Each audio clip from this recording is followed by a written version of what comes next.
Abu Dhabi 2014, donc première fois pour Tony Moulet et Jessica Harrison, qui sont invités par Aboubakar, qui travaille ici à Abu Dhabi.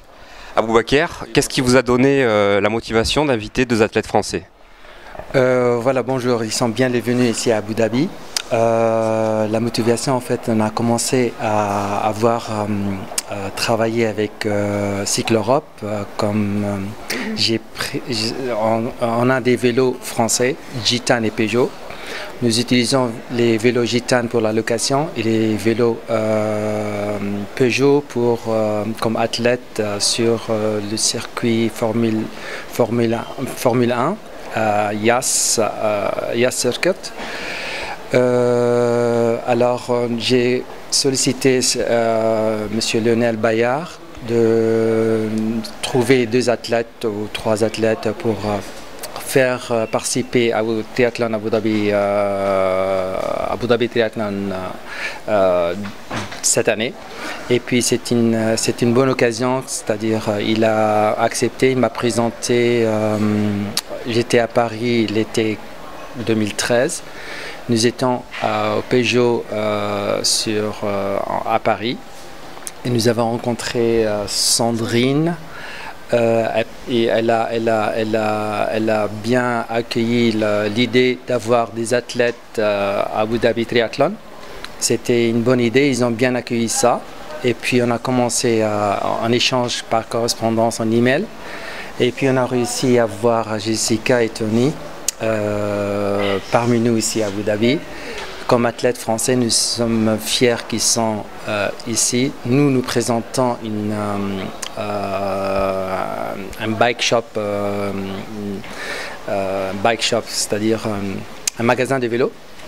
Nous vendons Peugeot, Gitane et comme ça, c'est une bonne participation pour nous. Voilà.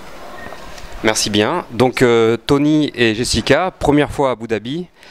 Comment vous sentez-vous à moins de 48 heures du départ? Bon bah là on est en phase de repos, hein. Déjà on ouvre grand nos yeux, première fois qu'on est ici, on est très heureux, c'est une ville qui est complètement dépaysante. On a eu l'occasion en 2006 d'aller au Qatar avec l'équipe de France et là bon, 8 ans après on retourne à Abu Dhabi, très sympa. On fait du jus donc.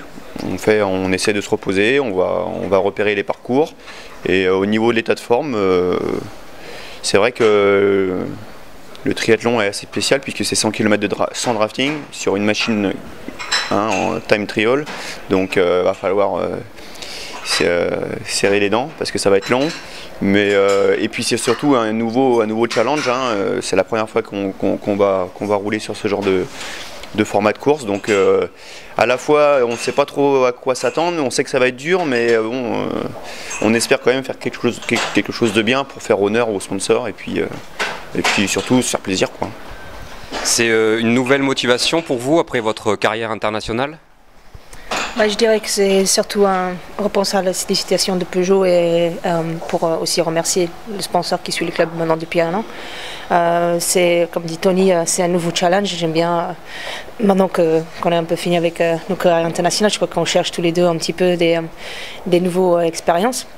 Donc ici ça correspond parfaitement, donc ça va être et une compétition contre les autres et une compétition un peu contre nous-mêmes pour découvrir de nouvelles sensations, s'adapter à du nouveau matériel aussi parce que c'est pas complètement pareil d'être en position contre la montre pendant 100 km, donc c'est un peu la nouveauté et puis au bout d'un certain quand même une carrière assez longue dans le court distance drafting.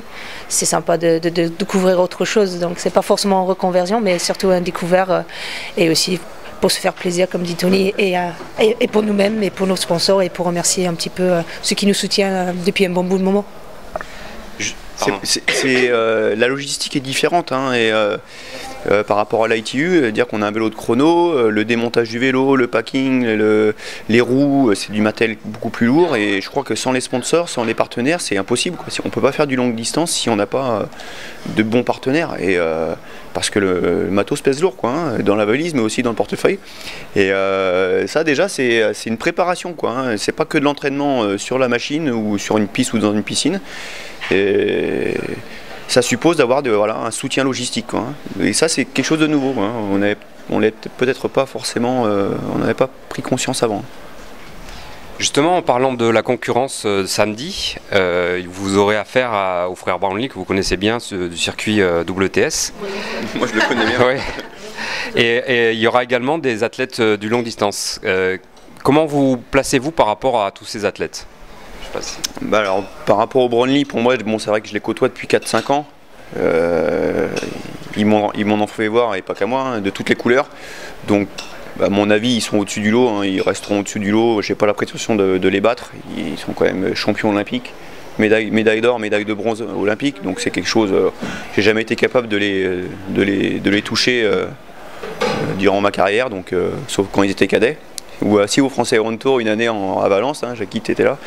Mais bon, voilà. Là, je pense que ces deux-là, ils sont au-dessus du lot, et puis ensuite ça reste ouvert, quoi, hein, ça reste ouvert pour la 3e place. Après, bon, une fois qu'on est dans la course, hein, on est toujours à l'affût, mais il y a des Belges qui sont très forts, qui sont très rouleurs. Donc, et pour reprendre ce que disait Jessica, ouais, c'est une course contre la concurrence, mais ce sera aussi une course contre nous, donc il va falloir faire la bonne balance, quoi. Et Jessica, côté fille, qu'est-ce que tu en penses? J'ai vu qu'il y a Svenja Baslen qui vient du court, mais qui maintenant depuis un an fait un peu plus de longue distance, et c'est une sacrée rouleuse, donc je crois qu'elle va faire mal en vélo. Aussi la belle Luxford qui a toujours été une très bonne rouleuse. Maintenant les autres filles je les connais un peu moins sur le court, mais voilà, je m'en doute qu'elles ont peut-être un peu plus d'expérience que moi sur ce type de course. Donc voilà, le vélo ça a toujours été un peu mon point fort. Mais malgré tout, j'ai pas certainement le nombre de kilomètres dans les jambes. Donc, comme dit Tony, mais encore une fois, il va falloir se gérer. Donc j'ai mis le capteur de puissance. Et je vais me fier beaucoup à cela pour rester un petit peu dans ma fourchette d'effort, pour essayer de pas dépasser les limites auxquelles je vais me mettre dans le rouge, parce que c'est vrai que par rapport à les courses avec drafting où sans hésitation on va vraiment dans le lactique, là il va falloir rester un cran dessus parce que forcément c'est un peu plus lent. Donc je ne sais pas si la première fois c'est possible de tomber plein dans le mille au niveau de gestion de l'effort, mais je vais faire. J'ai pris pas mal de conseils auprès des amis et des autres personnes, et je vais essayer de quand même gérer au mieux pour aussi arriver au maximum de mes possibilités actuelles. Voilà. Une dernière question, c'est les conditions de course, c'est-à-dire chaleur, donc sans doute une natation sans combinaison, et puis sans doute aussi du vent. Comment appréhendez-vous ces éléments?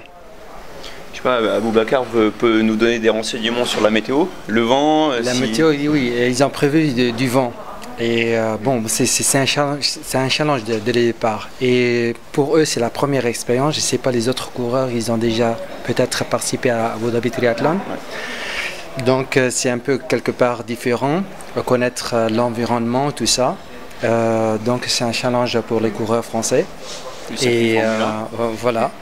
Et bon, on les soutient de toute force, et puis j'espère, c'est-à-dire leur réussite. Et puis bon, le climat, il peut avoir, c'est-à-dire bien sûr, ça peut déranger tout le monde, mais l'expérience du terrain, c'est la plus importante que la température, quoi. Et si les autres coureurs, ils ont déjà participé à Abu Dhabi Triathlon, donc ils sont un peu moins, c'est-à-dire plus familiers de l'environnement et du parcours par rapport à des personnes qui viennent la première fois. Surtout que nous, c'était l'hiver en France, et bon, on a eu quand même un hiver clément, mais bon, il ne faisait pas 25-30 degrés. Hein. Voilà. Et puis, ils viennent d'arriver, donc ils n'ont que deux jours à se... Voilà, l'acclimatation. Et puis... Ce qu'ils prévoient, je pense, dans les 30 degrés. 30 degrés samedi. Ils prévoient plus, oui, dans les 30 degrés, mais il y a beaucoup de vent. Sandstorm. Ah oui, peut-être une tempête de neige, tempête de sable, pas de neige. Et voilà, c'est plus grave, quoi. Le sandstorm, c'est plus grave. Mais bon, mais peut-être la prochaine fois, peut-être prévoir quelques jours avant, pour s'acclimater, tout ça, pas venir 48 heures avant. Sortant de l'hiver, oui. Voilà. Et puis temps de récupérer un vol de 6 heures ou 7 heures, Donc c'est quelque part, ça joue aussi. Mais bon, il faut du courage. On vous soutient. Et de l'expérience. On se Et lance. de l'expérience, oui. Les avions, c'est bon, on a l'habitude. Hein. Les vols de 22 heures, on a l'habitude. Mais... Ouais. L'année dernière, Jessica a fait Paris-Auckland. Machallah. Ouais. 2 jours avant la compétition. 2 jours avant. Ouais. Bah, écoutez, très bonne course samedi, on vous suivra avec attention et à très bientôt. Merci. Merci.